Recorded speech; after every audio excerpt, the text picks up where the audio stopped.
कर दोस्तों, स्वागत है अपने YouTube channel top trending GK में। दोस्तों इस वीडियो में देखने वाले हैं एसएससी सीएचएसएल एग्जाम 16 अप्रैल 2021 के प्रथम पारी में पूछे गए 25 में से 22 एग्जैक्ट टूबूथ जीके के सवाल। जो भी सवाल होंगे वो आपके 100% रियल और ऑथेंटिक होंगे, तो इस बात पर लाइक करते हुए कंटिन्यू करना। साथ ही साथ सवाल जो भी अपन कवर कर रहे हैं वो एक्स्ट्रा फैक्ट्स ही देखेंगे, ताकि आने वाले सेट में जिन भी कैंडिडेट का एग्जाम है जरूर फायदा होगा। बने रहेगा वीडियो के एंड तक। पीडीएफ फाइल के लिए आपको टेलीग्राम चैनल ज्वाइन करना होगा, जिसकी लिंक डिस्क्रिप्शन बॉक्स में है। लिंक से ही टेलीग्राम चैनल ज्वाइन करना, ऑल सेट की एक साथ मिल जाती है पीडीएफ फाइल। इन सभी कैंडिडेट का बहुत बहुत धन्यवाद जिन्होंने रियल और ऑथेंटिक सवाल है वो टेलीग्राम पर सेंड किए। आप भी अपने सेट में पूछे गए सवाल भेज सकते हो, इसके लिए आपको टेलीग्राम से जुड़ना होगा। सवाल कंटिन्यू करें उससे पहले मैं आपको बता दूं, आप किसी भी कॉम्पिटिटिव एग्जाम्स की तैयारी कर रहे हो, एसएससी है, बैंकिंग, रेलवे, डिफेंस या फिर किसी भी स्टेट लेवल गवर्नमेंट एग्जाम्स की, सारे एग्जाम्स के मॉक टेस्ट आप एक ही प्लेटफॉर्म पर एक ही पास के अंतर्गत दे सकते हो। 100+ एग्जाम्स के मॉक टेस्ट। इसमें भी यदि आप टीटीजी के कूपन कोड यूज करते हो तो आपको एक्स्ट्रा 30 रुपये का और डिस्काउंट मिलने वाला है। अभी अप्रैल मंथ में आज एक और धमाकेदार सेल चल रही है। सेल ऑफ द मंथ ये है कि 12 मंथ की बजाय आपको 14 मंथ की वैलिडिटी मिल रही है यदि आज ही आप ये टेस्ट सीरीज ज्वाइन करते हो टीटीजी के कोड से। तो यहाँ पर डिस्क्रिप्शन बॉक्स में लिंक मिल जाएगी, वहाँ से आप ज्वाइन कर सकते हो। एनटीपीसी के सारे exam, CBD first, CBD second, group D हो गया, एसएससी हो गया, जितने भी स्टेट लेवल गवर्नमेंट एग्जाम्स हैं। तो ज़्यादा जानकारी के लिए डिस्क्रिप्शन बॉक्स में लिंक है, जरूर चेक कीजिएगा। तो चलिए कंटिन्यू करते हैं। आप कमेंट करके बताना इन 22 में से आप कितने करेक्ट कर सकते थे। विंग्स ऑफ फायर पुस्तक के लेखक कौन है? एपीजे अब्दुल कलाम करेक्ट हो जाएगा। आज यहाँ पर बुक से 2 सवाल पूछे गए हैं, दोनों ही आंसर में एपीजे अब्दुल कलाम होगा। विंग्स ऑफ फायर का पूछा गया है, इनकी आत्मकथा है एपीजे अब्दुल कलाम की, को ऑथर है अरुण तिवारी। एक पूछा गया है इनडोमिटेबल स्पिरिट पुस्तक के लेखक कौन है? तो इनडोमिटेबल स्पिरिट के लेखक है एपीजे अब्दुल कलाम। दोनों ही पुस्तकों के लेखक है अब्दुल कलाम। अगला सवाल देखिएगा, दिसंबर 2020 में ASSOCHAM enterprise of the century award किसे दिया गया है? तो ये अवार्ड दिया गया है रतन टाटा को, और ये अवार्ड प्रेजेंट किया है नरेंद्र मोदी जी के द्वारा। और जो एसोचैम फाउंडेशन वीक है वो ऑर्गेनाइज हुआ था 15 से 19 दिसंबर 2020 को। इसके दौरान ये अवार्ड दिया गया है रतन टाटा को, और इसकी थीम है इंडिया रेजिलियंस आत्मनिर्भर road map towards $5 trillion economics. अगला सवाल देखिएगा, ओएनजी एंड टेल रिवर किसकी सहायक है? तो ओंग और जो टेल नदियां हैं वो किन की सहायक नदियां हैं? तो ये दोनों ही नदियां ओडिशा राज्य में बहती हैं। टेल और ओंग नदियां, ये महानदी की किन की सहायक नदियां हैं? महानदी की ट्राइब्यूटरी हो जाएगी। माइक्रोसॉफ्ट विंडोज 1.0 कब रिलीज हुआ था?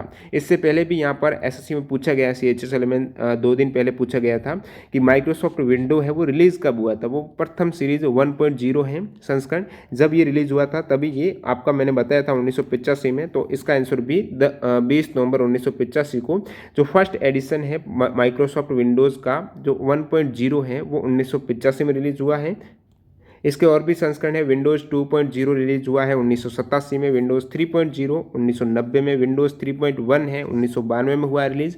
तो ये सभी आपको डेट याद होना चाहिए। विंडोज NT 4.0 है 1996 में, और बाकी बात करूँ विंडोज 10 की 2015 में, विंडोज 8 2012 में, विंडोज 8.1 2013 में, विंडोज 7 2009 में, विंडोज XP 2001 में, विंडोज ME 2000 में।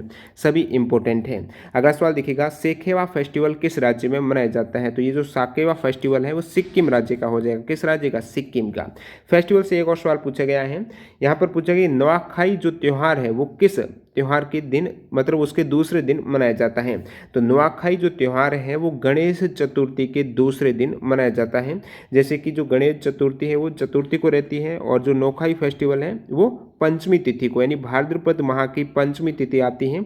ये गणेश चतुर्थी के जस्ट दूसरे दिन त्यौहार जो है वो नोखाई फेस्टिवल है। किस राज्य में? ओडिशा में मनाया जाता है, एक कृषि त्यौहार है। अगला सवाल देखिएगा, पूछा गया है what type of agriculture is slash and burn? तो झूम खेती का पूछा, तो ये शिफ्टिंग कल्टीवेशन हो जाएगी। स्लैश एंड बर्न कल्टीवेशन है, कृषि है, ये शिफ्टिंग कल्टीवेशन का ही प्रकार हो जाएगा। अन्य बहुत सी जगह पर इसको अलग अलग नाम से जाना जाता है, जैसे कि वेवर और दहियार, ये सभी इंपॉर्टेंट है, बहुत बार एग्जाम पूछा जाता है। झूम खेती के अन्य नाम है जो शिफ्टिंग कल्टीवेशन की, वेवर और दहियार है। ये झूम खेती जो बुंदेलखंड क्षेत्र है वहां पर कहा जाता है। दीपा बोला जाता है बस्तर जिला मध्य प्रदेश में। जरा और एरका है ये दक्षिण राज्य में, जो भी राज्य जरा और एरका बोलते हैं शिफ्टिंग कल्टीवेशन को। बात करूं यहाँ पर मैं बत्रा, तो ये दक्षिण पूर्वी राजस्थान में शिफ्टिंग कल्टीवेशन दक्षिण पूर्वी राजस्थान में बत्रा कहलाती है। पोंडू आंध्र प्रदेश में, कुमारी केरल के पश्चिमी घाट में, कमन विंगा धावी ये सभी ओडिशा में कहा जाता है।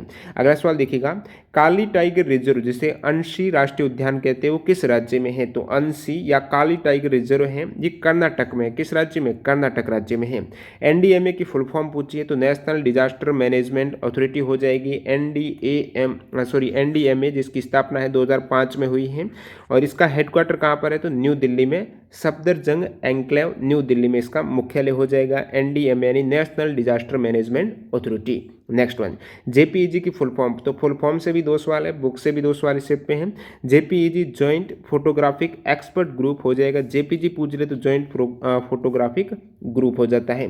पीएनजी की बात करें तो पोर्टेबल नेटवर्क ग्राफिक्स है। एसवीजी यानी स्केलेबल वेक्टर ग्राफिक्स है। गिफ जो जीआईएफ है वो ग्राफिक्स इंटरचेंज फॉर्मेट हो जाएगा। नेक्स्ट वन देखिएगा, ICC men's associate cricketer of the decade का अवार्ड जो काइली कोइट्जर को दिया गया है वो किस देश से संबंध रखते हैं? तो 2020 में जो डिकेड के अवार्ड में ये ICC men's associate cricketer of the decade के अवार्ड काइली कोइट्जर को दिया गया है वो किस देश से है? स्कॉटलैंड से है। स्कॉटलैंड से ये क्रिकेटर है। 2021 तक कितने राज्यों में विधान परिषद है? जो जनवरी 2021 तक के डाटा के अकॉर्डिंग है ये पूछा है कितने राज्यों में विधान परिषद है।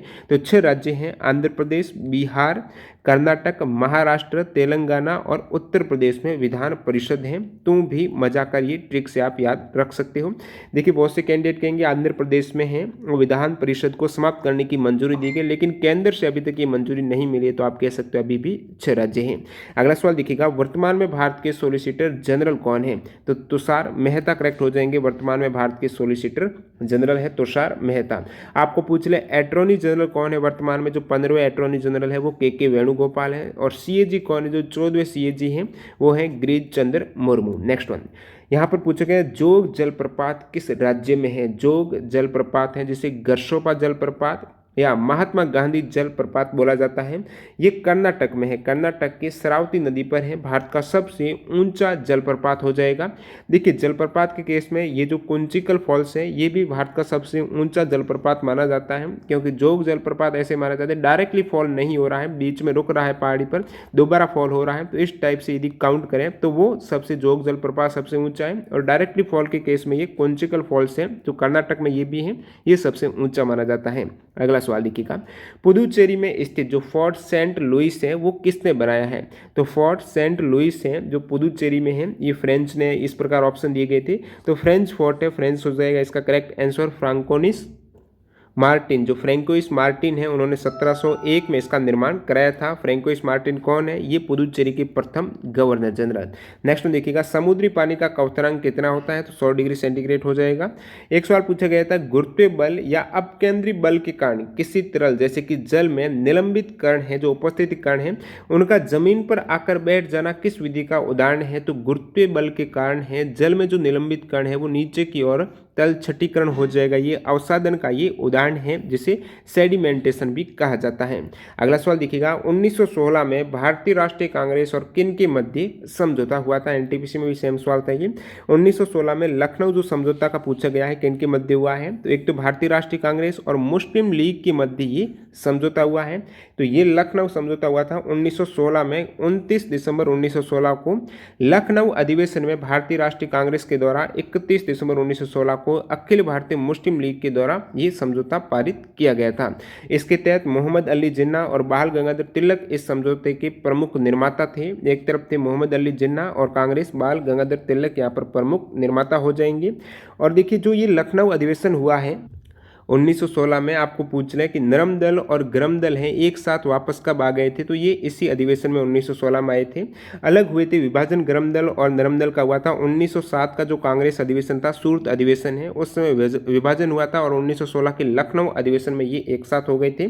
लखनऊ अधिवेशन में स्वराज्य प्राप्ति का भी प्रस्ताव पारित किया गया था।